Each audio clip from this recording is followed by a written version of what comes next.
Amgen, by the way, also dropping almost 6% today after disappointing results for its once-monthly weight loss shot, Maritide. Patients without type 2 diabetes losing an average of 20% of their body weight after 1 year. But the company reporting a high rate of side effects and discontinuations. It plans to adjust its dosing schedule in a phase 3 trial. For more on the obesity drug race, Holxz joins us here on set. He is a healthcare sector strategist at Mizuho. Jared, great to have you with us. Novo seems to be getting punished repeatedly for disappointing CagriSema data. And at the same time, we also got, the disappointment from Amgen, but also positive news out of Eli Lilly when it comes to the oral candidate, which has a safe and clean liver profile, and then also the injectable amylin, which gives you weight loss with less muscle mass loss. So it makes it look like Eli Lilly is a king of the heap here. I think so. I mean, I think that's the takeaway from this weekend.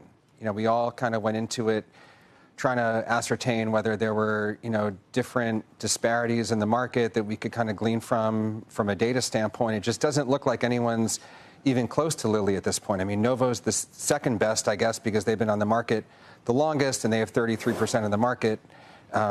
But based on the oral data from Lilly looking pretty clean and everything else in the pipeline, I think it's Lilly and then everybody else.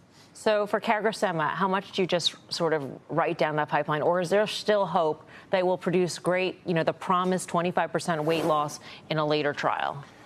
I just don't know who's looking for 25% weight loss. That versus like a 22 or something. Exactly. Like when you look at the difference between the weight loss statistics, I'm really not sure anyone is seeking that out other than people who are just definitively obese beyond kind of a normal 30 BMI. Someone much higher might want to go for something like that. Last time Jared was on, I asked him if Novo was out of the woods. He said no. The stock is down 10% since. Well done by you. So here, let's pivot to Amgen. Even if you back out this business for them, it's a company with a tremendous pipeline, trading now maybe 12.5 times next year's numbers. My question is the stock just too cheap here, despite this news that Mel just talked about? Yeah, I don't think it's cheap at all. I mean, pharma multiples have come down. The average is right around 10, I want to say, and they have a massive cliff, too. I mean, we always talk about Merck and Bristol, but over 50% of their revenue goes away by the end of the decade or shortly after, in addition to those other peers. So I'm not really sure 12, 13 times is actually cheap. I think on a historic basis, for sure, and we talk about this a lot, relative versus absolute.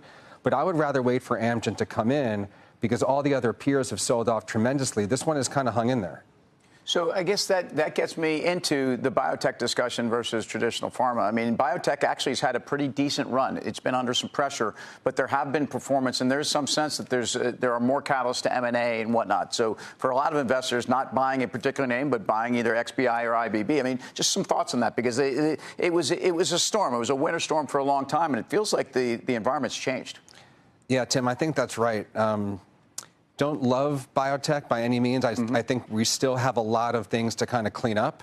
But when we consider, just the revenue degradation at the pharma level and what these biotechs offer, there must be more M&A. Even if we don't believe that the assets that are out there are that superior to what, pharma may have in its pipeline, there needs to be some sort of, appreciation that we're going to see. And big pharma, I mean, a lot of these guys need to do something. They must. I think almost all of them have to do something. I mean, even Pfizer, that's done 6 deals since the pandemic, has spent $60 billion, is on record saying that they're looking for more assets, potentially in this obesity area.